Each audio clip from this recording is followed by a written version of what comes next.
할렐루야. 예, 말씀을 함께 봅니다. 마태복음 6장 12절입니다. 우리가 우리에게 죄 지은 자를 사하여 준 것 같이 우리 죄를 사하여 주시옵고. 아멘. 예, 오후에는 기도하는 사람 30번째, 이렇게 기도하라는 20번째입니다.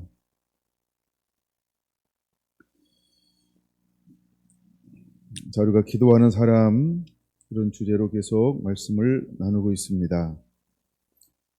그러면서 이렇게 기도하라를 시작하면서 예수님께서 우리에게 가르쳐 주신 기도 이 부분을 함께 나눕니다. 우리가 이제 12절을 나누고 있는데요. 마태복음 20장으로 넘어가 보겠습니다. 마태복음 20장. 이제 우리가 어떻게 기도하는 자가 되어야 하는가? 마태복음 20장 28절.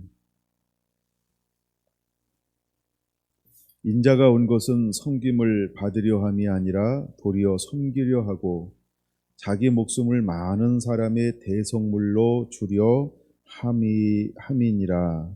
아멘. 우리가 왜 우리에게 죄 지은 자를 용서해 주어야 할까? 물론 그렇게 해야 하나님이 우리의 죄를 용서하여 주십니다.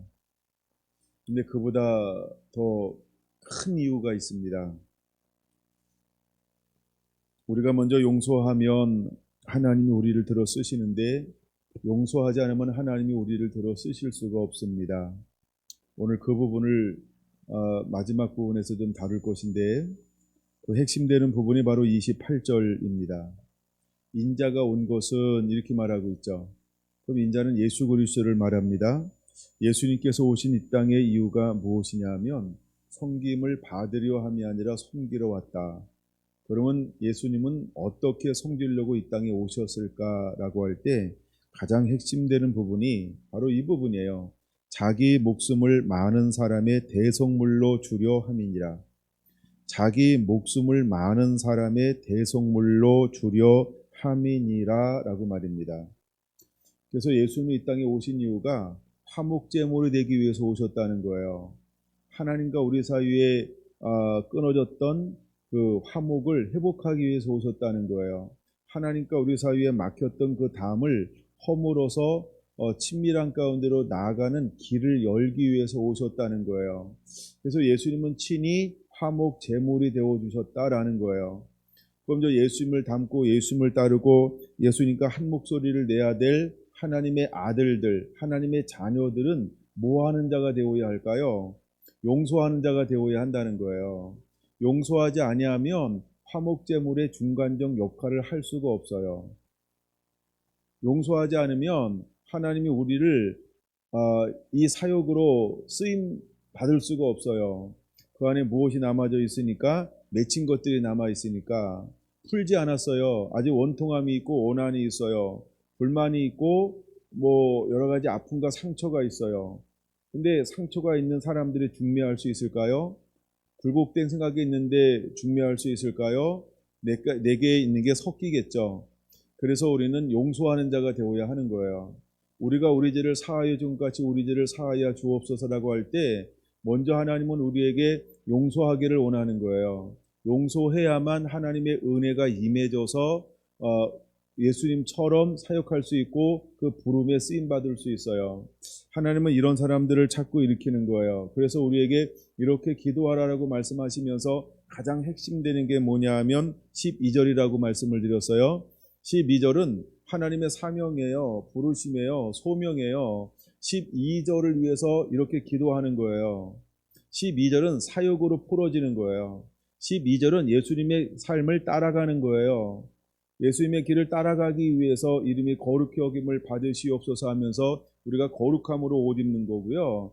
우리가 나라 임하시옵소서 하면서 하늘의 통치권, 지배권을 가지고 나아가는 거고요. 그 다음에 하늘에서 하늘 뜻이 이루어진 건 땅에서 이루어지이다 하면서 이 땅에 하나님의 뜻을 이루는 삶으로 준비가 되어진 거예요. 무엇하기 위해서? 12절을 위해서.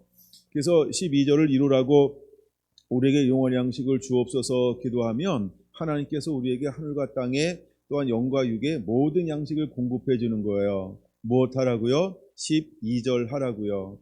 근데 12절에 가장 핵심되는 것 중에 하나가 뭐냐 하면 화목케 하는 거거든요.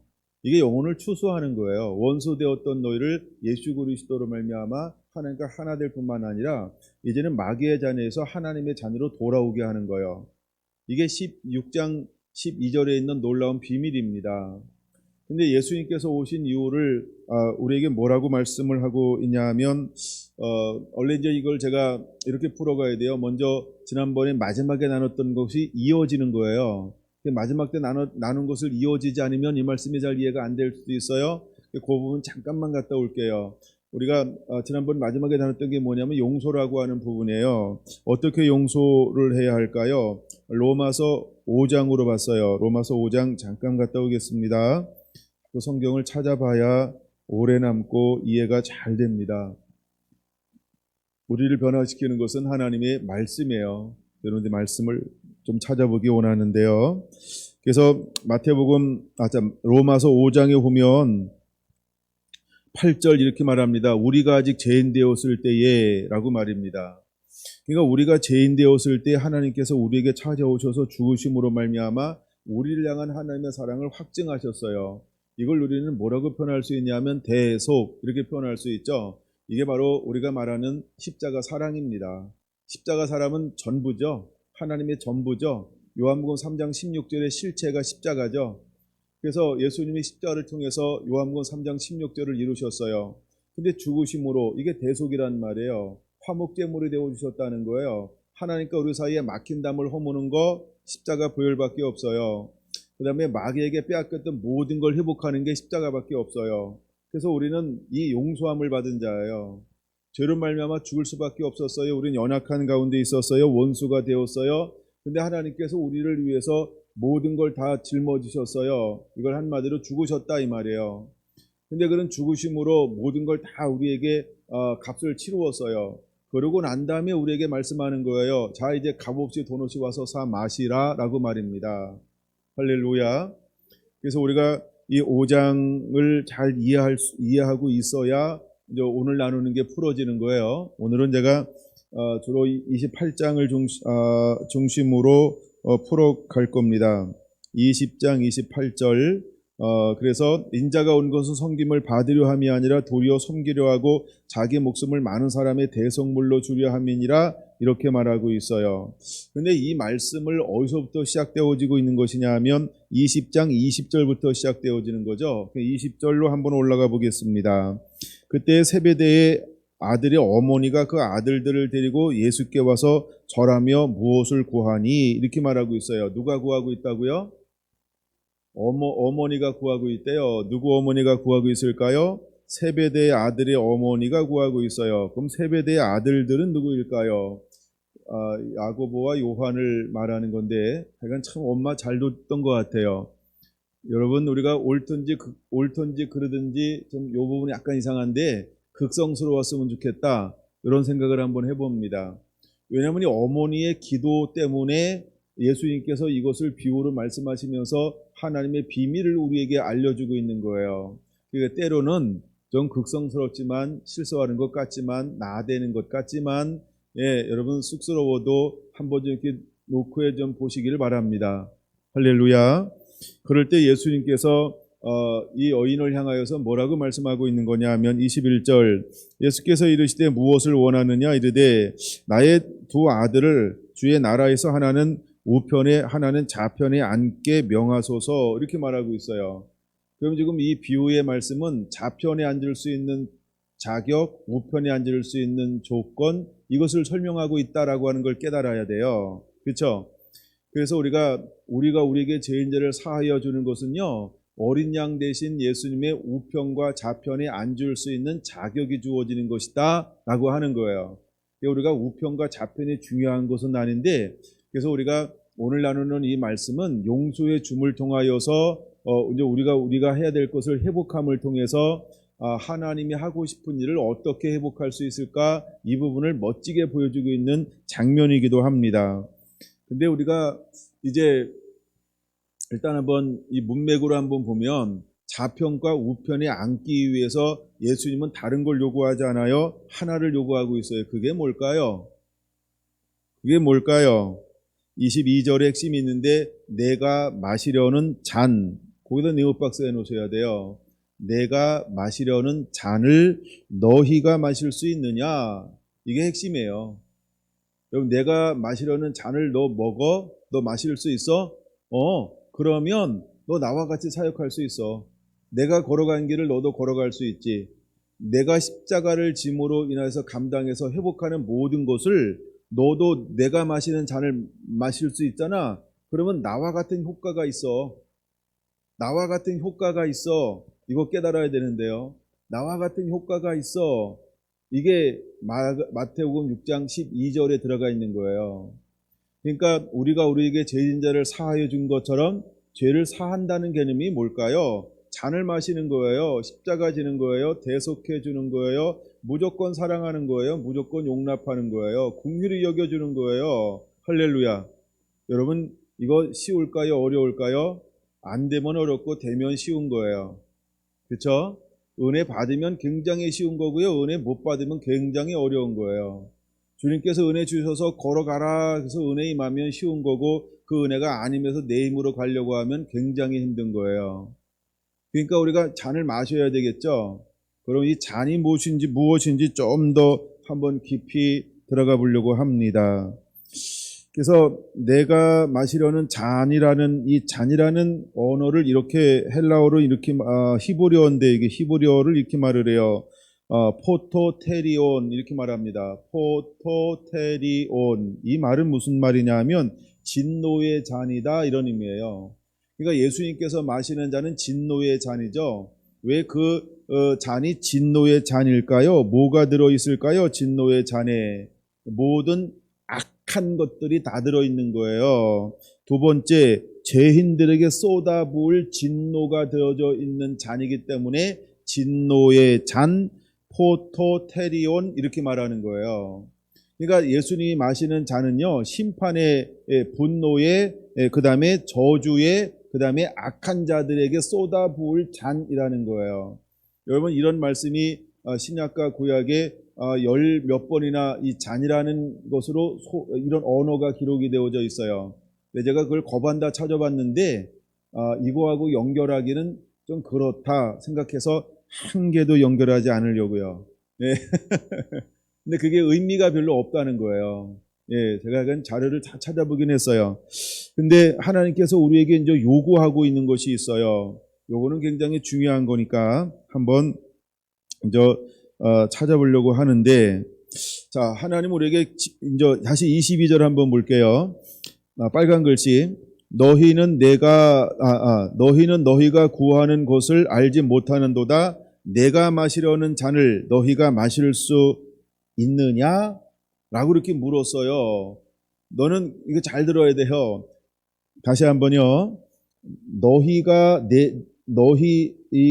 너희는 너희가 구하는 것을 알지 못하는도다, 이렇게 말하고 시작했단 말이에요. 그렇죠? 그랬더니 말이 끝나자마자 뭐라고 말합니까? 그들이 말하되 할 수 있나이다. 정신없는 소리죠. 안 재밌나 봐요. 이게 굉장히 저는 재밌었어요. 예수님은 야, 너희는 내가 마시려는 잔이 무엇인지 알지 못해. 그랬더니 말이 끝나자마자 아이고, 우리는 할 수 있어요, 이렇게 대답했단 말이에요. 어쨌든 통과. 23절 이르시되, 그랬더니 예수님께서요, 이게 정말 재밌으신 분이세요. 예수님이요, 유머 감각이 아주 너무 탁월해요. 네, 우리 김영식 집사님보다 좀 좋으신 것 같아요, 유머 감각이. 이렇게 말한 거예요. 예수님이 그걸 또 받아주잖아요. 어떻게 받아줘요? 너희가 가여 내 잔을 마시려니와. 이게 너무 좋으시죠? 그걸 받아주잖아요. 내 잔을 마시려니와. 그러니까 예수님이 생각하는 잔의 의미와 그 다음에 어머니와 제자들이 생각하는 잔의 의미가 서로 다르단 말이에요, 개념이. 근데 예수님은 예수의 말씀을 하시고요. 제자와 어머니는 어머니 생각, 제자 생각하는 거예요. 그러니까 서로 다른 말을 하고 있는데 어쨌든 대화는 되고 있다. 우리도 가끔 그럴 수 있잖아요, 그렇죠? 근데 예수님께서 예수님의 관점에서 23절을 이어가고 있다는 거예요, 꿋꿋하게. 그러니까 농담은 이렇게 하는 건가 봐요.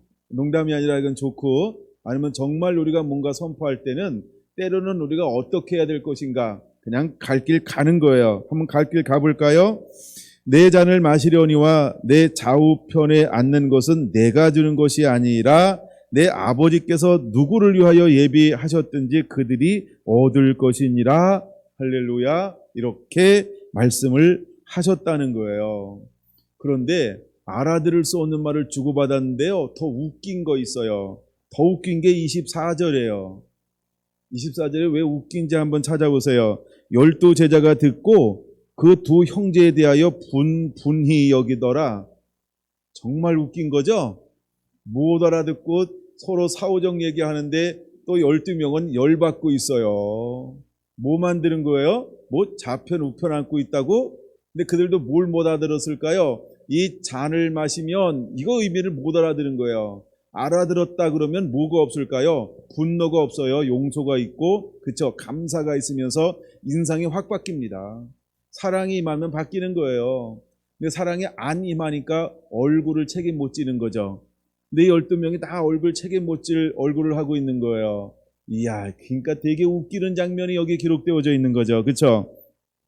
그랬더니 예수님께서요, 야, 이번에는 하여간 더 재미있으세요. 야, 다 모여봐, 다 모여봐. 25절, 그렇죠? 제자들을 불러다가 이러시되, 그러니까 다 모여봐. 이러놓고 이제 예수님이 하고 싶은 말을 진짜 하고 있는 거예요. 25절, 이방인의 집권자들이 그들을 임으로 주관하고 그 고관들이 그들에게 권세를 부리는 줄을 너희가 알거니와 너희 중에는 그렇지 않아야 하나니 너희 중에 누구든지 크고자 하는 자는 너희를 섬기는 자가 되고. 잘 봐야 돼요. 누구를 섬겨야 된다고요? 누구를 섬겨야 된다고요? 너희가가 지금 누굴 불렀어요? 제자들을 불렀어요. 제자들을 불렀어요. 그럼 우리 좌우 한번 보세요. 30cm인지 6m인지. 오전하고 연결을 했어요. 자, 한번 좌우를 한번 보세요. 30cm인지 6m인지 7m인지. 예. 자, 그럼 섬김의 대상이 누구라고요? 바로 옆에 계신 30cm요. 우리 옆에 계신 6m요. 옆에 있는 분을 섬김의 대상이라는 거예요. 너무 멀리 가지 마시고, 물론 파송받으면 멀리 가야 되는데 파송받기 전까지 그냥 가까이 좀 계세요. 가라 할 때 가시고. 자, 그래서 누구든지 크고자 하는 자는, 그러면 어머니가 나와서 우리도 좌편에 우편에 앉게 하소서라고 청구했잖아요. 그랬더니 내가 먹는 잔을 마셔야 돼, 이렇게 말씀했어요. 그랬더니 아이고 나도 마실 수 있습니다 라고 했어요. 근데 어쨌든 예수님은 꿋꿋하게 이야기를 하셨어요. 그랬더니 이걸 듣고 있었던 제자들이 화를 내기 시작하는 거예요. 이것들이 어떻게 나 빼놓고 어떻게 네가 좌편 우편, 그럼 나는, 이러면서 예, 그렇죠. 그랬더니 예수님께서 다 불렀어요. 그러니까 제자들이 도끼인 게 낀이었죠. 예, 참 그런 것 같아요. 나이도 불문하고 출신도 불문하고 뭐 경험도 불문하고 하여간 도끼인 게 낀 하고 있는 거예요. 여러분, 우리가 교회 안에서 이럴 수 있다는 거예요. 그렇죠? 여서라 한번 보세요. 내가 저 누구랑 도끼인 게 낀 하고 있나? 우리 안에 그런 것들이 있는지 모르겠어요. 아직도 우리가 용납함이, 용서함이 부족하다고 한다면 그것은 용납하지 못하는 나의 부족입니다. 예, 상대방을 불킬 필요가 없어요. 나의 부족함이기 때문에 그렇습니다. 그 다음에 섬기는 자가 되고, 그 다음에 27절 이렇게 말하죠. 너희 중에 누구든지 으뜸이 되고자 하는 자는 너희의 종이 되어야 하리라, 이렇게 요구하고 있어요. 예, 제자들이 예수님께서 요구하는 것은 종이 되어야 한다, 이걸 요구하는 거예요. 첫째 섬기라, 둘째 종이 되라, 이렇게 요구하고 있죠. 그 다음에 그러면서 인자가 온 것은 하면서 내가 온 것은 내가 왜 왔는지 아니? 하면서 이제 말씀을 하는 거죠. 섬김을 받으려 함이 아니라 도리어 섬기러 왔다, 이렇게 말하는 거예요. 야, 이때 제자들의 그 안색이 어떻게 변화됐을까요? 보고 싶지 않아요? 약간 쑥스러웠을 거예요. 무안했을 거예요. 굉장히 죄송했을 거예요. 땀을 누가 제일 많이 흘렸을까? 제가 많이 흘렸을 것 같아요. 제가 많아서 제일 부족하잖아요. 예. 근데 예수님께서 오신 이유는 섬김을 받으려 함도 아니고 으뜸이 되고자 함도 아니고 나는 종이 되러 왔다, 도리어 섬기러 왔다 라고 말씀하시면서 내가 온 목적에 다시 한번 제자들에게 설명하고 있는 거예요. 나는 섬기러 왔는데 또 하나 이유가 있다는 거예요. 그 이유가 뭔지 아시죠? 나는 많은 사람들의 죄에 그것으로 인한 대속물로 대신 주기 위해서 왔어. 나 죽으러 왔다. 나 용서하러 왔어. 나 모든 사람들을 살리러 왔어. 그래서 나는 스스로 하나님의 뜻에 따라서 내 목숨을 내놓을 거야. 내가 대속물이 되는 이유는 막혔던 담을 허물기 위해서, 또 마귀에게 빼앗겼던 모든 것을 회복하는 것이 아버지의 뜻인데 나 그거 하러 왔어 라고 예수님께서 말씀을 하고 있는 것입니다. 여러분, 용서라고 하는 거 그랬을 때 가능한 겁니다. 용납이라고 하는 거요, 이럴 때 가능한 거예요. 우리가 기꺼이 내어놓을 수 있는 것은 이럴 때 가능한 거예요. 예수님은 한번 그래서 나중에 이제 그래서 예수님도 그 씨름하고 있는 장면이 기록되어져 있기는 합니다. 여러분 10장을 한번 찾아볼게요. 10장 40절 보겠습니다. 자, 10장 40절. 너희를 영접하는 자는 나를 영접하는 것이 아니요 나를 영접하는 자는 나를 보내신 이를 영접하는 것이니라. 선지자의 이름으로 선자를 영접하는 자는 선지자의 상을 받을 것이요 의인의 이름으로 의인을 영접하는 자는 의인의 상을 받으리라. 42절이 핵심인데요. 같이 읽을게요. 또 누구든지 제자의 이름으로 이 작은 자 중 하나에게 냉수 한 그릇이라도 주는 자는 내가 진실로 너희에게 이르노니 그 사람이 결탄코 상을 잃지 아니하리라. 아멘. 여러분, 예수님께서 우리에게 요구하는 게 결국 뭐라는 거예요?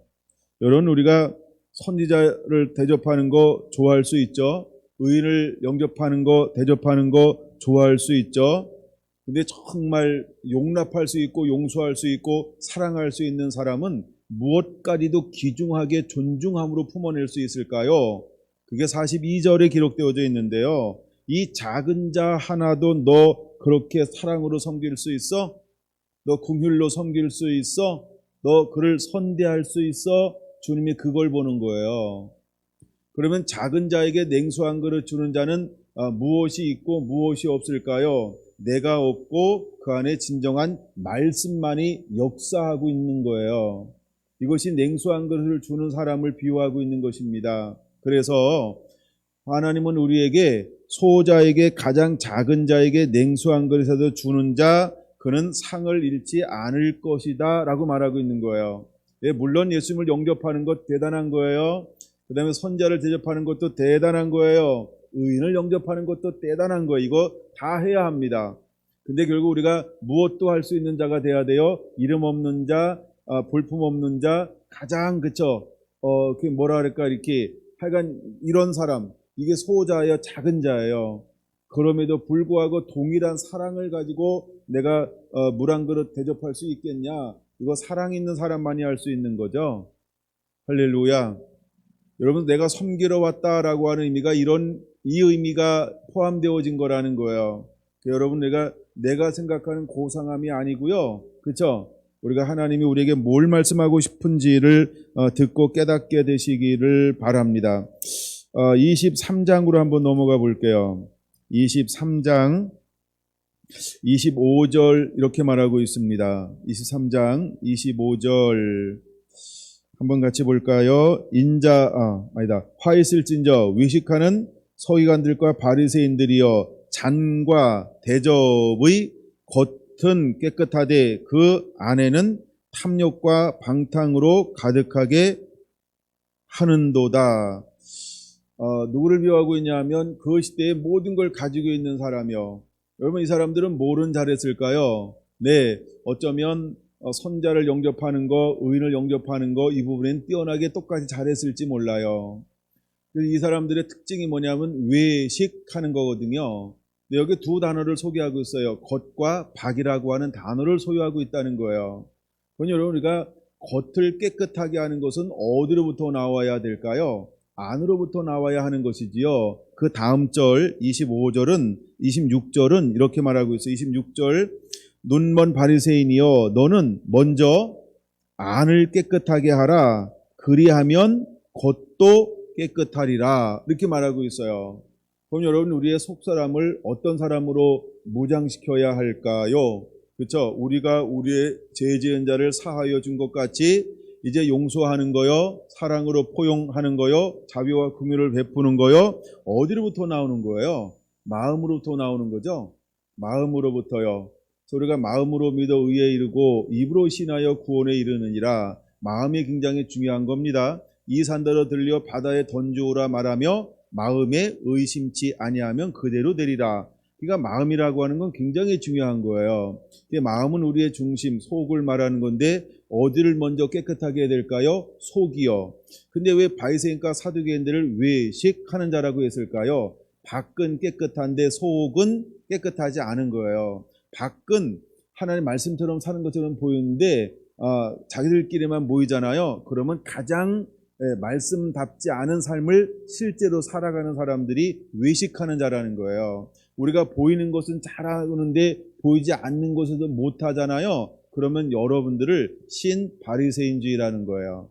외식하는 자라고 표현할 수 있는 거예요. 그러니까 여러분, 우리가 안에서도 잘하지만 밖에서도 잘해야 되고요. 혼자 있을 때도 잘해야 되지만 많이 있을 때도 잘해야 돼요. 근데 우리가 여럿이 있을 땐 잘하지만 혼자 있을 때 잘 안 할 수 있죠. 이게 우리가 안을 깨끗이 해야 될 이유가 거기 있는 거예요. 용서와 사랑이라고 하는 거는 속으로부터 나와요. 그래야만 이걸 감당할 수 있는 거예요. 우리가 다른 사람들을 위해서 대속물이 되어준다. 이거 여러분, 우리가 속이 깨끗하지 아니하면 겉 깨끗한 것 가지고는 이거 근처 갔다가 전부 뒤돌아섭니다. 아니면 이럴 거예요. 올라가기는 하는데 빨리 내려주세요 할 거예요. 예, 그러면 얼른 내려줍니다. 넌 잘못 올라갔나 봐. 이래가지고. 예, 그걸 감당할 수 없어. 이건 아무나 하는 거 아니에요. 대속물의 삶을 사는 건 아무나 하는 거 아닙니다. 예, 그래서 이제 우리는 먼저 안을 깨끗하게 하는 그런 은혜가 우리 가운데 임해야 할 줄로 믿습니다. 이 부분은 마가복음 14장으로 하나 더 보려고 하는데, 마가복음 14장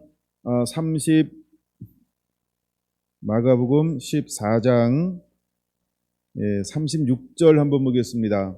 36절 준비됐나요?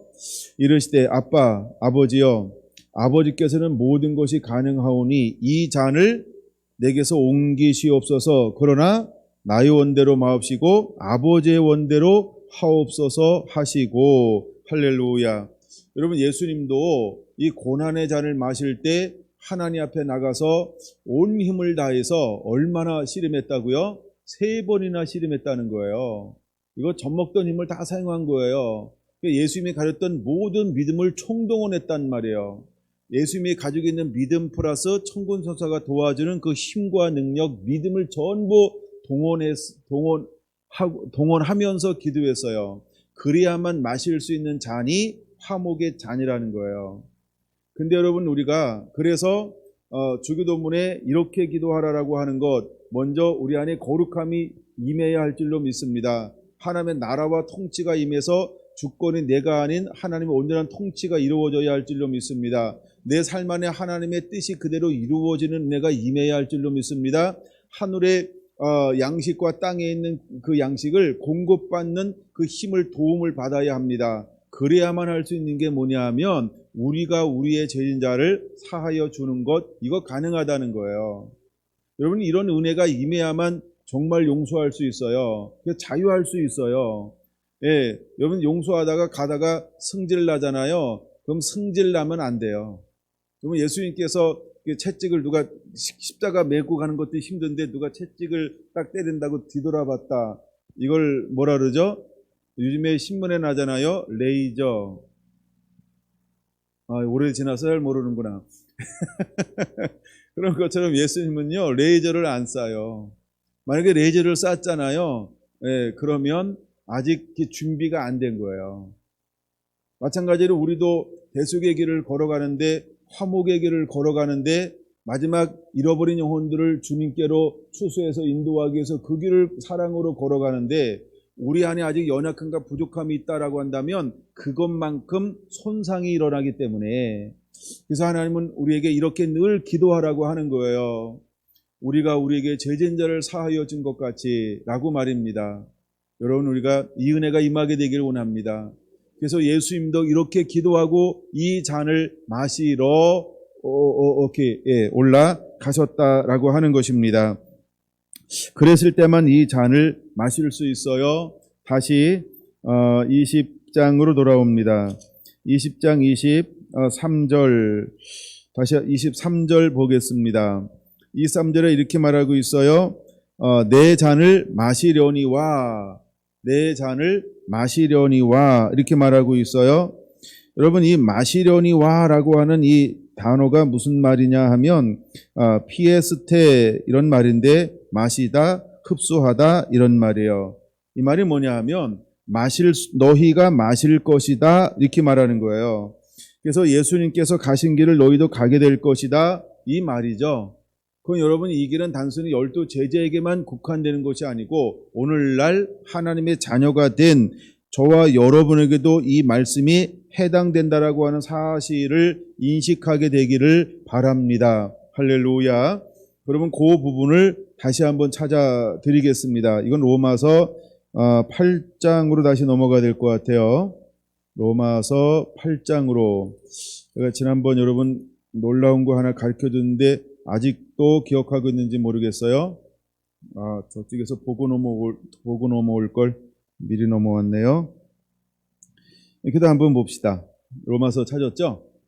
우리는 금방 찾으니까 17절부터 보겠습니다. 로마서 8장 17절.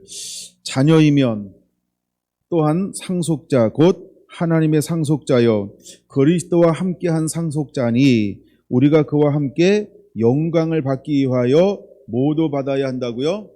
고난도 받아야 할 것이니라. 할렐루야. 그러니까 우리가 잔을 마신다라고 하는 것은 결국 어떤 길을 걸어가는 거예요? 고난의 길이다라는 거예요. 근데 이 잔을 마셔야만 이루어지는 게 있는데 그것이 바로 대속의 제물이 될 수 있는 거고 대속의 역할을 감당할 수 있게 된다는 거예요. 근데 더 놀라운 건요, 고난이 지금은 고난이잖아요. 근데 18절 보니까 고난이 가져다 주는 것이 무엇이 가져다 줄까? 18절.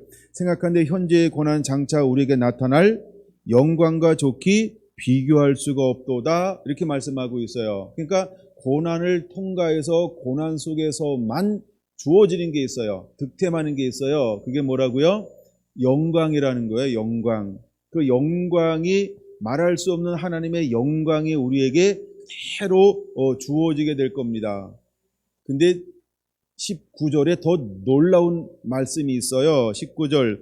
피조물이 고대하는 바 하나님의 아들들이 나타나는 것이니 21절. 그 바라는 것은 피조물도 썩어짐의 종로로 탄 데서 해방되어 하나님의 자녀들의 영광의 자유에 이르는 것이니라. 할렐루야. 여러분, 가장 중요한 단어가 뭘까요? 하나님의 아들이가 아니에요. 그렇죠? 만약에 하나님의 아들이 그러면 누굴까요? 예, 예수 그리스도죠. 근데 여기는 뭐라고 번역이래요. 여기는 뭐라고 하나님이 말씀하셨어요? 하나님의 아들들들들이 이렇게, 그렇죠? 너무 끌었다. 예, 하나님의 아들들이 나타나나니 이렇게 말씀하고 있어요. 그렇죠? 그러면 무엇을 통해서 이제는 하나님의 아들들이 나타나게 될까요? 그럼 무엇을 통해서 하나님의 아들들이 준비가 되어질까요? 고난의 잔을 마심으로 말미암아. 그래서 영광이 그에게 임할 것인데 고난의 잔을 마시는 그들은 뭐라고 일컬음 받게 될 것이다? 하나님의 아들이라 일컬음 받게 될 것이다. 요게 풀어져야 돼요. 제가 지난 시간에 하나 가르쳐줬는데 이건 손 하나 껴놓으세요. 손 하나 껴놓고 다시 마태복음 5장을 보겠습니다. 마태복음 5장 45절 보겠습니다. 45절 마태복음 5장 45절 지난 시간에 한번 잠깐 나눴는데 기억해야 되는데요. 45절 44절부터 볼까요? 나는 너희에게로는 너희 원수를 사랑하며 너희 박해하는 자를 위하여 기도하라. 이같이 한즉, 그러니까 용서하면, 그렇죠? 예, 용서하는 자는 하나님이 무엇되게 한다는 거예요? 이같이 한즉 하늘에 계신 너희 아버지의 아들이 되리니. 할렐루야. 여기서 말하는 아들이 되리니는 예수님일까요? 제자들을 말할까요? 그렇죠. 예수님을 통하여서 사랑하게 되어진 사람들, 그러니까 오늘 저와 여러분들을 말하는 거예요. 그게 아들들이 된다는 거예요. 근데 무엇을 해야만 아들들이 될 수 있을까요? 그러니까 아들들의 특징이 뭐냐 하면 44절 원수를 사랑하고 박해한 자를 위하여 블레이싱하는 거예요. 축복할 수 있는 거예요. 이건 지난 시간에 나눴으니까 지난 시간 걸 다시 한번 들으면서 반복하시고요. 그러면 우리에게 어떤 은혜가 주어진다? 자녀가 되는 권세가 주어지는 거죠. 할렐루야.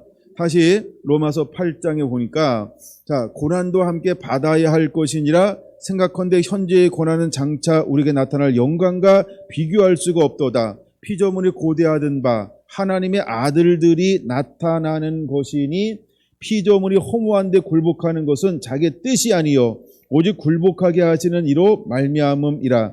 그 바라는 것은 피조물도 썩어짐의 종로로 탄 데서 해방되어, 예, 썩어짐의 종로로, 이게 이제 죄를 말하는 거죠. 근데 해방되어 하나님의 자녀들의 영광의 자유에 이르는 것이니라. 할렐루야. 하여간 이 말씀을 하여간 8장 전체를 다 읽어보면 굉장히 은혜가 됩니다. 그리고 실제 무엇인지를 여러분들이 더 많이 깨닫게 될 것입니다.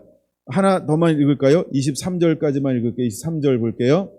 그뿐 아니라 또 우리 곧 성령의 처음 익은 열매를 받는 우리까지도 속으로 탄식하여 양자가 될 것. 우리는 양자죠? 예, 양자잖아요. 예, 저 친아들은 누구라고요? 이스라엘이요. 우리는 양자되며. 그래서 우리가 이제 양자될 것, 곧 우리 몸의 속량을 기다리느니라. 이렇게 말하고 있어요. 그러니까 속량을 기다린다. 우리가 하나님이 속량할 수 있는 권세와 능력을 우리에게 부어주신다. 이 말입니다. 자, 그 다음에 고린도 후서 1장으로 한번 넘어가 보겠습니다. 고린도 후서 1장 4절 한번 볼까요? 고린도 후서 1장 4절.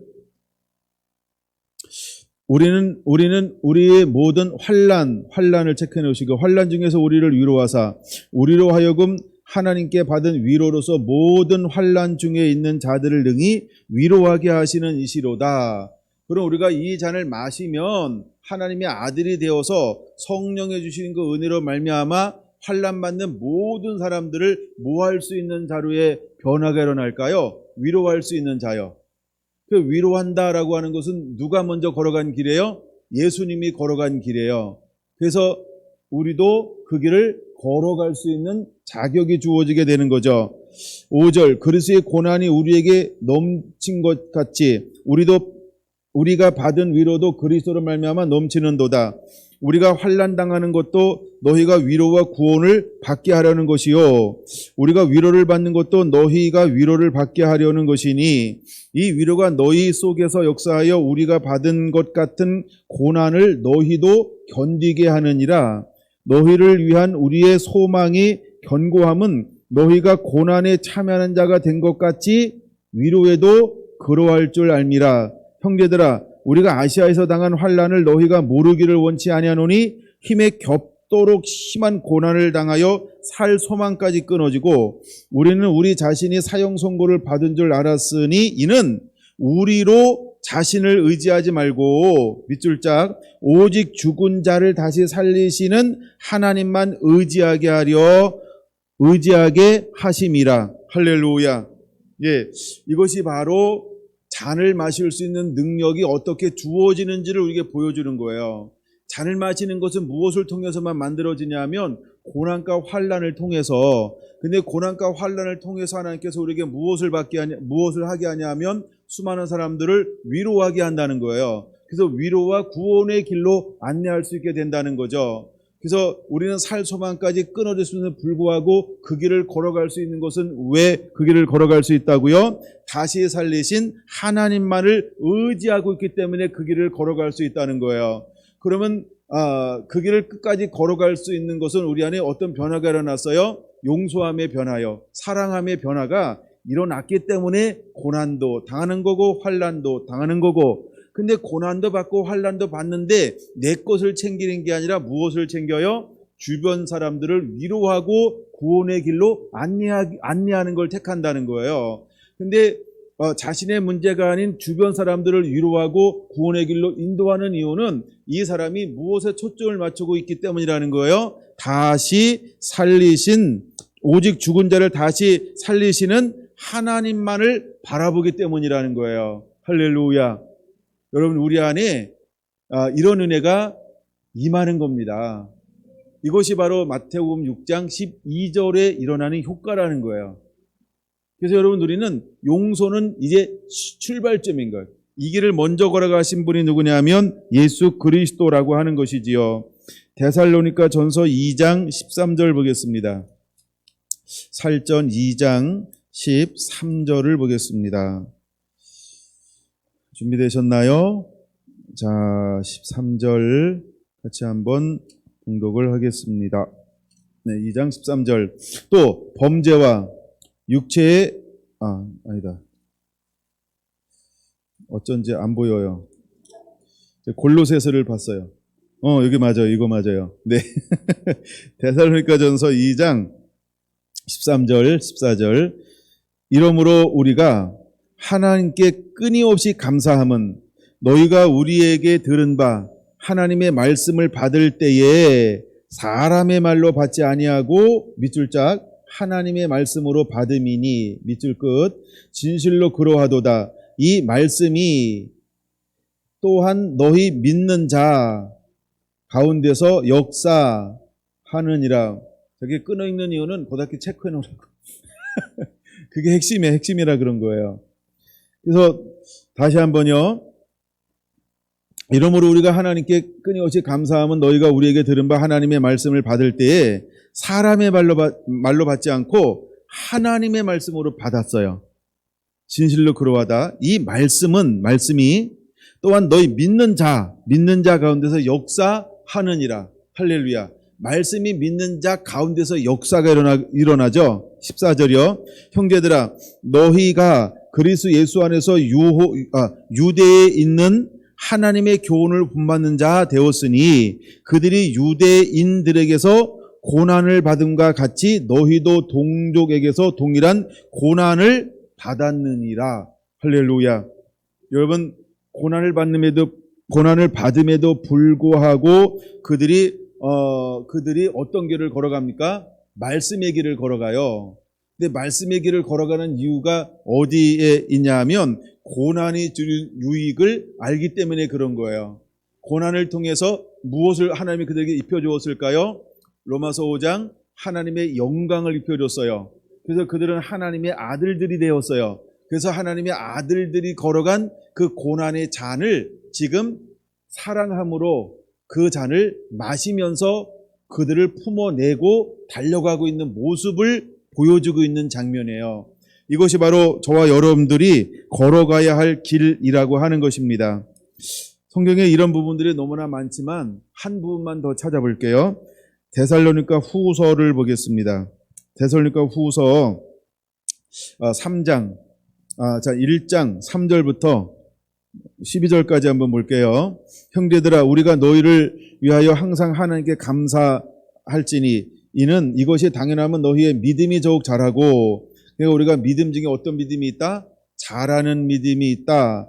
이거 여러분들 책 읽으신 분은 2장에서 전제하고 간다는 걸 알아야 되는데, 너희가 다 각기 서로 사랑이 풍성함이니. 자, 우리가 전제를 하고 있는 게 뭐냐 하면 믿음이 계속해서 자라요. 그래서 우리가 서로가 다 사랑이 풍성하게 되었어요. 누구의 사랑처럼? 예수님이 품었던 가졌던 사랑처럼. 할렐루야. 예수님에게도 믿음이 점점 자라면서 하나님의 사랑이 부음바 되어짐을 통해서 모두를 품에 안고 십자가, 대속의 제물이 되어 화목의 제물이 되어 주셨죠. 그래서 화목의 제물 되었다 할 때 두 개를 써요. 하나는 대속, 하나는 화목. 근데 이제 그 이후에 우리에겐 하나님께서 우리는 대속이 아니잖아요. 그래서 우리가 걸어갈 거는 뭐라고 표현하고 있다고요? 화목의 제물이 되었으니 그래서 화목 제물이라고 표현하고 있는 거예요. 할렐루야. 대속은 누구만 할 수 있다? 예수님만이 할 수 있다. 근데 우리는 뭘 하는 것이다? 하나님의 아들 된 사람들은 이제는 화목케 하는 자다. 할렐루야. 그래서 우리가 이제 나중에 화목이라는 단어를 해석해 드릴 거예요. 그래서 하나님이 우리에게 이 화목의 길을 걸어가게 했단 말이에요. 근데 그냥 걸어가는 것이 아니고 데살로니가 후서 1장 3절에 보니까 더욱 믿음이 자라게 하고 할렐루야. 그래서 하나님이 우리에게 믿음을 계속해서 자라서 장성한 자의 계속해서 끝없이 장성함을 우리의 식으로 해석하지 않게 되기 바랍니다. 장성함이 끝도 없는 거예요. 그러니까 계속 자라나는 그 믿음을 하나님께서 우리에게 주세요. 근데 믿음이 자라면 자랄수록 하나님께서 우리에게 또다시 부어주는 게 있어요. 그게 뭘까요? 사랑을 부어주는데 하나님의 사랑이 우리 속에 풍성하게 계속해서 사랑이 막 넘쳐 흐르게 만들어버려요. 할렐루야. 그러면 우리가 여유가 있을 때 어떤 삶을 살 수 있을까요? 아이, 그건 용서해. 아이, 그거는 그냥 넘어가. 아이, 그건 뭐 그냥 해. 이렇게, 그죠? 다 포용할 수 있죠. 여유가 생기면 포용할 수 있죠. 여유가 생기면 막 포용할 수 있지 않나요? 그런 것처럼 하나님께서 우리를 그렇게 은혜를 주시겠다는 거예요. 할렐루야. 이것이 여러분의 것들이 되기를 예수님의 이름으로 축원합니다. 자, 4절. 그러므로 너희가 견디고 있는 모든 박해와 환난 중에서 너희 인내와 믿음으로 말미암아 하나님의 여러 교회에서 우리가 친히 자랑하노라. 이는 하나님의 공의로운 심판의 표요 너희로 하여금 하나님의 나라에 합당한 자로 여김을 받게 하려 함이니 그 나라를 위하여 너희가 또한 고난을 받느니라. 그럼 우리가 고난을 받는 이유는 어디에 있을까요? 많은 사람들을 구원하기 위함이라는 거예요. 6절. 너희로 환난을 받게 하는 자들에게는 환난으로 갚으시고 환난을 받는 너희에게는 우리와 함께 안식으로 갚으시는 것이 하나님의 공의시니 주 예수께서 자기의 능력의 천사들과 함께 하늘로부터 불꽃 가운데 나타나실 때에 하나님을 모르는 자들과 우리 주 예수의 복음에 복종하지 아니하는 자들에게 형벌을 내리시리니 이런 자들은 주의 얼굴과 그의 힘의 영광을 떠나 영원한 멸망의 형벌을 받으리라. 그날에 그가 강림하사 그의 성도들에게 영광을 받으시고 모든 믿는 자들에게 놀랍게 여김을 얻으시리니 이는 우리의 증거가 너희에게 믿어졌음이니라. 이러므로 우리도 항상 너희를 위하여 기도함은 우리 하나님이 우리를 그 부르심에 합당한 자로 여기시고 모든 선을 기뻐함과 믿음의 역사를 능력으로 이루게 하시고 12절은 같이 읽습니다. 우리 하나님과 주 예수 그리스도의 은혜대로 우리 주 예수의 이름이 너희 가운데서 영광을 받으시고 너희도 그 안에서 영광을 받게 하려 함이라. 할렐루야. 할렐루야. 여러분, 이 말이 우리가 많은 환난과 고난 가운데서도 서로 사랑하며 용납하며 그들을 끌어안으면 어떻게 된다라고 하는 거예요? 12절이 일어나게 될 거라고 하는 거예요. 그래서 하나님께서 우리에게 6장 12절로 이렇게 기도하며 이런 사람이 되라고 우리에게 말씀을 하고 있다라고 하는 것입니다. 할렐루야. 예, 다시 20장으로 넘어갑니다. 20장 넘어가서 27절 보겠습니다. 27절. 너희 중에 누구든지 으뜸이 되고자 하는 자는 너희의 종이 되어야 하리라. 이렇게 말하고 있어요. 여기 우리가 이제 26절에서 27절에서는 크게 네 가지의 개념을 다루고 있는데, 하나, 크고자 하는 자, 이거는 메가스라고 말합니다. 섬기는 자, 디아코노스라고 말합니다. 으뜸이 되는 자, 프로토스라고 말합니다. 종, 이건 좀 많이 들어봤을 거예요. 둘로스, 들어봤죠? 예, 이건 종이라고 말하는 개념이 있는데, 근데 이렇게 하나님께서 우리에게 살기를 원하고 있는 것이죠. 그래서 크고자 하는 자는 섬기는 자가 되고 으뜸이 되고자 하는 종이 되라. 근데 이 길을 누가 걸어가셨냐 하면 예수님께서 이 길을 걸어가셨다라고 하는 것입니다.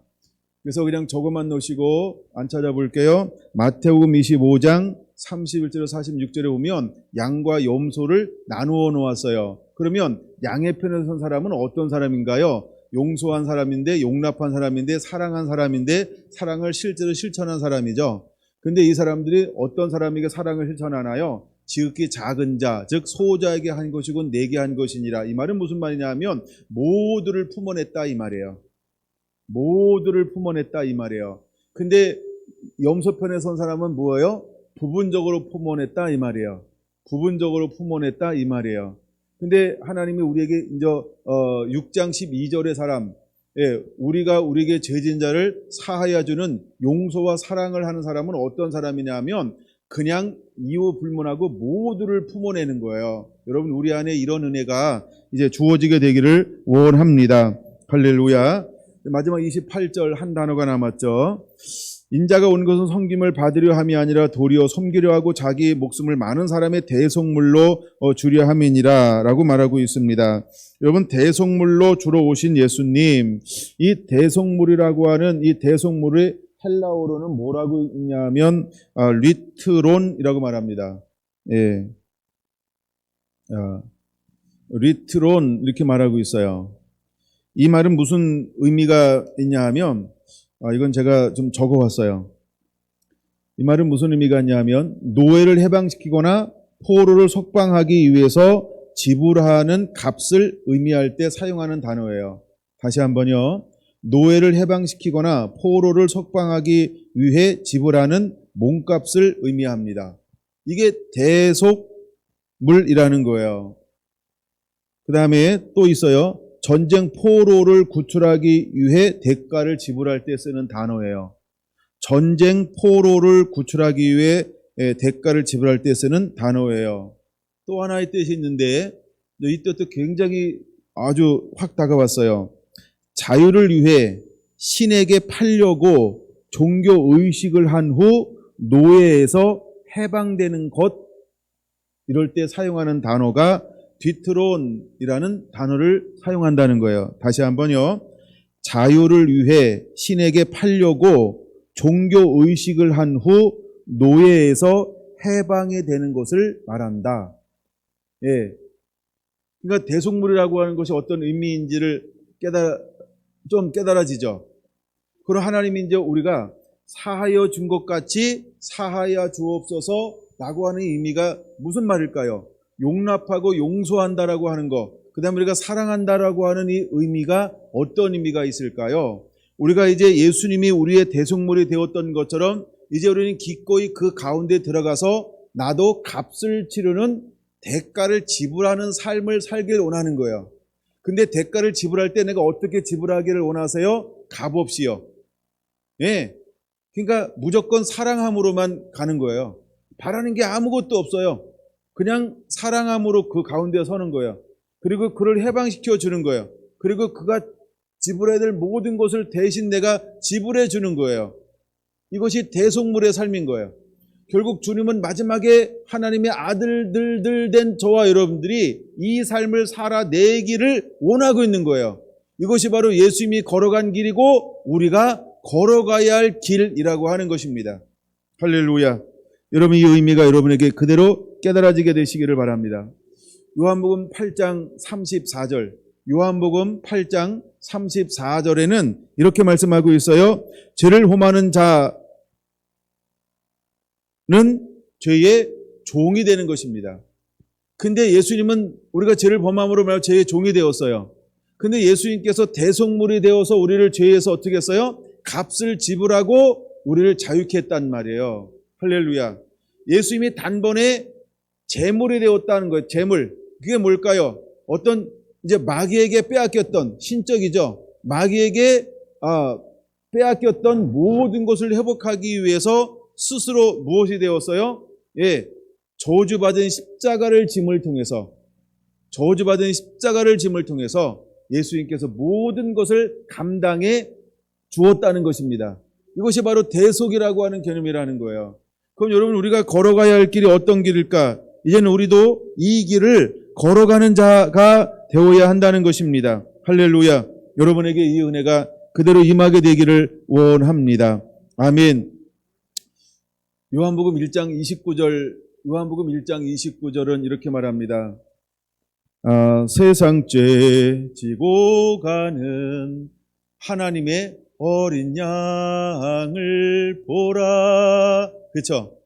그러니까 예수님이 무엇이 되어주셨어요? 세상 죄를 지고 가는 하나님의 어린 양이 되어주셨다는 거예요. 그러므로 우리는 대속 은혜를 입었어요. 근데 이제 주님은 우리에게 뭘 요구하는 걸까요? 예수님을 닮아라라고 할 때, 예수님이 걸어간 길을 걸어오라라고 말할 때, 예수님보다 한 것보다 더 큰 것도 할 수 있을 것이다라고 말할 때 무엇도 포함될까요? 이것도 포함되는 거예요. 그러므로 우리도 용서하는 자가 되어야 합니다. 용서한다 이 말은 뭐냐면 우리에게 어떤 권세가 주어졌다고요? 땅에서 매면 하늘에서 매일 것이요 땅에서 풀면 하늘에서 풀리니라고 하는 죄사함의 권세를 가지고 나아가라고 하는 겁니다. 할렐루야. 여러분, 우리에게 뭐가 있다고요? 죄사함의 권세가 있다는 거예요. 죄사함의 능력을 주었다는 거예요. 그러므로 우리도 이 길을 걸어가야 할 줄로 믿습니다. 이것이 6장 12절에 속해 있는 거예요. 그냥 용서의 개념이 용서로 이 가벼운 개념이 아니고요. 예수님이 하셨던 것과 같은 무게감이 있는 그 용서를 우리를 통하여 하나님이 이루기를 원하시는 것입니다.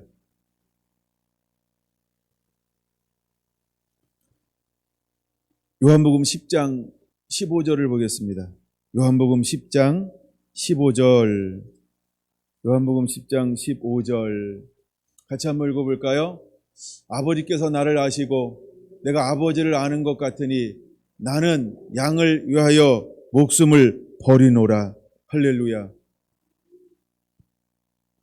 이것이 용서라는 거예요. 이것이 6장 12절의 기도라는 거예요. 여러분, 이제 우리도 양을 위하여, 염소가 아닙니다. 양을 위하여 목숨을 버려야 한다는 걸 보여주고 있어요. 나를 위해 사는 것 아니고, 여러분, 우리가 사랑한다는 거, 복음 전도한다는 거, 빛이 된다라고 하는 거, 이제 이 땅에서 잃어버린 영혼들을 주께로 인도한다라고 할 때 우리가 예수님처럼 무엇도 내놔야 할까요? 양을 위하여 목숨도 기꺼이 내놓는 자가 되어야 한다는 거예요. 주님 우리에게 그것을 요구하고 있는 거예요. 할렐루야. 그래서 이것이 사역이고 부르심이고 사명이라고 하는 거예요. 이제 좀 구체화되고 있죠. 고린도 후서 5장 18절을 보겠습니다.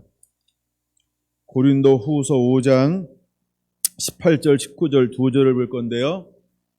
모든 것이 하나님께로서 났으며 그가 그리스도로 말미암아 우리를 자기와 화목하게 하시고 또 우리에게 화목하게 하는 직분을 주셨으니. 할렐루야. 이제 우리에게 하나님 어떤 직분을 주었다고요? 화목하게 하는 직분이요. 그러면 우리가 직분만 가지고 있으면 안 되잖아요. 직분을 사용해야 되잖아요. 아니, 우리가 권위를 가지고 있으면 권세를 사용할 줄 알아야 되잖아요. 그냥 권위만 누리려고 그래. 권세는 사용하지 아니하고 이런 거예요. 경찰이 제복을 입었는데 그냥 가만히 있는 거야. 나 경찰이야 이러고.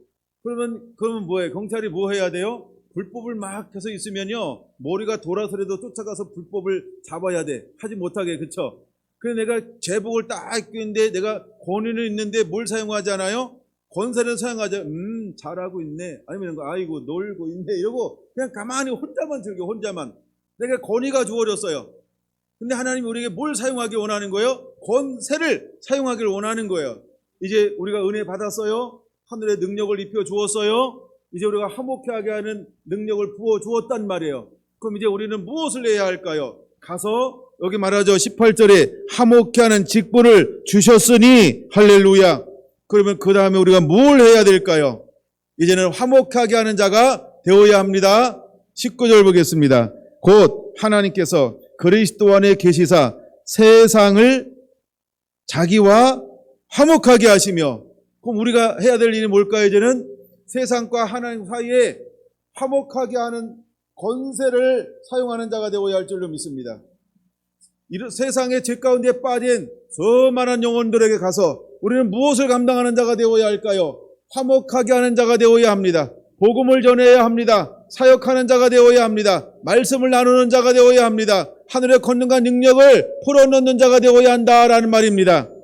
그 다음에 그들의 죄를 그들에게서 돌리지 아니하시고 화목하게 하는 말씀을 우리에게 부탁하셨느니라.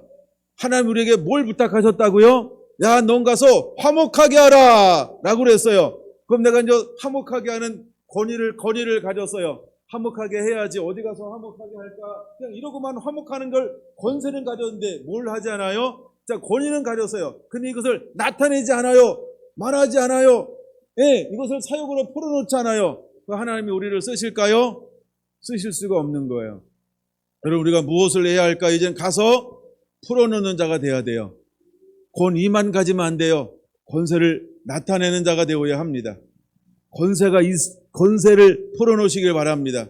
여러분은 할 수 있습니다. 하나님이 권위를 주었어요. 그러면 우리 현장에 가서 딱 하면 권세가 나타나는 것입니다. 그 사람에게 부었던 권세가 능력으로 나타나는 것입니다. 말의 권세가 나타나는 것입니다. 하늘의 능력이 나타나는 것입니다. 할렐루야. 그래서 사도 바울이 무엇으로 사역을 했을까요? 내가 말과 능력으로 하지 않고 뭘로 했다고요? 나타나는 능력으로, 말로 하지 않고 능력으로 했다라고 하는 겁니다. 할렐루야. 하늘의 권세를 나타나게 했다라고 하는 겁니다.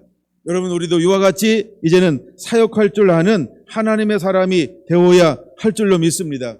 여러분 저와 여러분들은 어떤 직분을 맡았냐면 화목하게 하는 직분을 맡았습니다.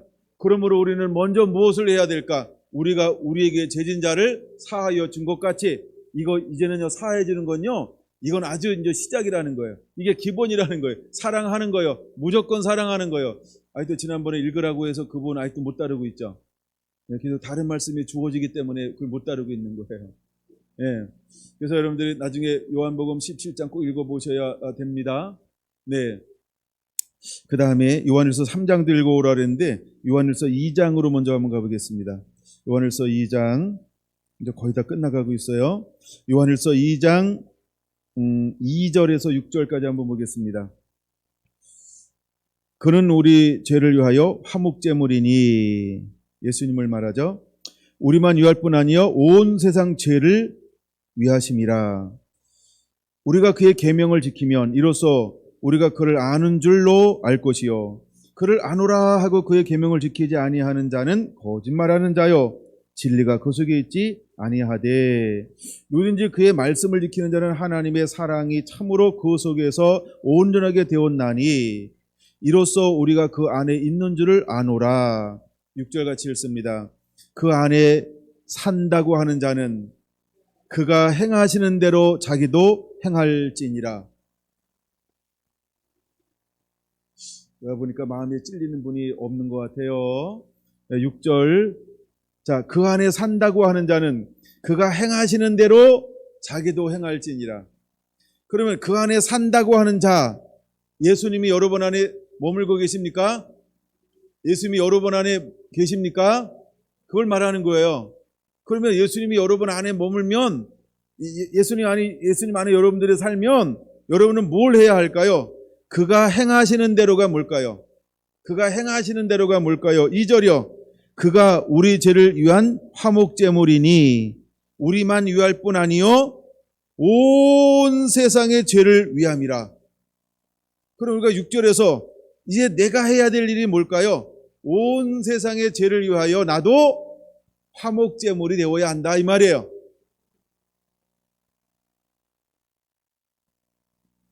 이것이 마태복음 6장 12절의 기도의 깊이라는 거예요. 여러분 우리가 용서하는 자는 이제는 왜 용서해든지 용서가 새로운 문을 여는 거 맞지요? 그 하나님의 비밀인 거 맞지요? 이게 부르심이고 소망이고 사명인 거 맞지요? 그러므로 이렇게 기도하라고의 초점이 6장 12절이라는 거예요. 이제 하나님은 우리가 이 일을 하기를 원하시는 거예요. 여러분 이 6절은 굉장히 중요한데 2절과 6절이 핵심인 거예요. 여러분 예수님 안에 사는 사람은요 예수님께서 행하신 대로 안에 사는 사람도 행하기를 원하고 있는 거예요. 그 사람이 누굴까요? 자기 이름 넣어서 그 사람이 누굴까요? 네, 그렇죠? 여러분, 이제 우리가 이 길을 걸어가야 할 줄로 믿습니다. 하나님, 우리가 이 길을 살아내라고 말씀하고 있습니다. 할렐루야. 이제 한 절만 보고 말씀을 마칠 건데요, 너무나 멋진 말씀이에요. 로마서 13장으로 넘어갑니다. 로마서 13장. 고민을 많이 했던 말씀인데요, 묵상을 많이 했던 말씀, 씨름을 많이 한 거예요, 고민이라는 게. 13장 8절 보겠습니다. 이거 한번 8절만 같이 한번 크게 읽어볼게요. 시작. 피차 사랑의 비유에는 아무에게든지 아무 빚도 지지 말라. 남을 사랑하는 자는 율법을 다 이루었느니라. 10절. 사랑은 이웃에게 악을 행하지 아니하나니 그러므로 사랑은 율법의 완성이니라. 아멘. 여러분, 우리는 빚진 자입니다. 그래서 우리가 우리에게 죄 지은 자를 일할 때 이 죄가 하마르티아가 아니라고 그랬죠. 이걸 빚지다, 채모지다라고 하는 빚을 말했어요. 그렇죠? 여기서 말하는 사랑의 빚, 이건 뭘까요? 하마르티아가 아닙니다. 그 빚을 말합니다. 빚진 자라고 하는 겁니다, 우리가. 근데 우리가 져야 될 빚은 하나밖에 없다는 거, 사랑의 빚 그 위에. 그럼 여러분, 우리가 어떤 삶을 살아야 할까요? 남을 사랑하는 자는 율법을 다 이루었느니라. 주님이 우리에게 결국 무엇을 위탁하고 있어요? 남을 사랑하라는 겁니다. 남을 용서하라는 것입니다. 남을 용납하라고 하는 것입니다. 할렐루야. 이것이 율법의 완성입니다. 그래서 주님은 우리에게 이 사명을 허용하신 겁니다. 이 사명을 맡기신 겁니다. 이것은 우리의 부르심이 되어야 합니다. 이것이 우리의 사명입니다. 이것이 우리가 걸어가야 할 길입니다. 이 은혜를 깨닫는 사람들은 기쁨과 즐거움으로 이제 이 길을 달려가야만 하는 것입니다. 여러분, 이제 은혜를 받았기 때문에 다른 길을 걸어갈 수가 없어요. 이제 저와 여러분들은 이 길을 걸어가야 할 수밖에 없는 하나님의 존재가 되었습니다. 사랑하며 걸어가게 되기를 원합니다. 품고 걸어가게 되기를 원합니다. 이 길은 저와 여러분들이 걸어가야 할 길입니다. 이 길을 걸어갈 때 하나님께서 놀라운 은혜를 끊임없이 부어주게 될 것입니다. 능력을 더하실 것입니다. 권능을 더하실 것입니다. 우리를 새롭게 하실 것입니다. 여러분, 이 길을 걸어갈 때 주님께서 우리에게 어떻게 걸어가라고 말씀하고 있을까? 11절. 또한 너희가 이 시기를 알거니와 자대가 깰 때가 되었으니 이는 이제 우리의 구원이 처음 믿을 때보다 가까웠습니다. 밤에 깊고 낮에 가까웠으니 그러므로 우리가 어둠의 일을 벗고 빛의 갑옷을 입자. 낮에와 같이 단정 행하고 방탕하거나 술 취하지 말며 음란하거나 호색하지 말며 다투거나 시기하지 말고 오직 주 예수 그리스도 옷 입고 정욕을 위하여 육신의 일을 도모하지 말라. 할렐루야. 여러분, 우리는 빛의 갑옷을 입어야 할 줄로 믿습니다. 우리는 예수 그리스도 옷 입은 자가 되어야 할 줄로 믿습니다. 우리는 예수님만 닮은 자가 되어야 할 줄로 믿습니다. 그러면 능히 마태복음 6장 12절을 살아낼 수 있는 것입니다. 나는 할 수 없으나 나와 함께 하시는 예수님으로 말미암아 이제 용납하고 용서하는 삶을 살 수 있게 될 것입니다. 할렐루야. 여러분에게 이 은혜가 그대로 임하게 되기를 예수님의 이름으로 축원합니다. 사랑의 빛 외에는 아무에게도 아무 빛도 지지 않는 자가 되기를 예수님의 이름으로 축원합니다. 아멘.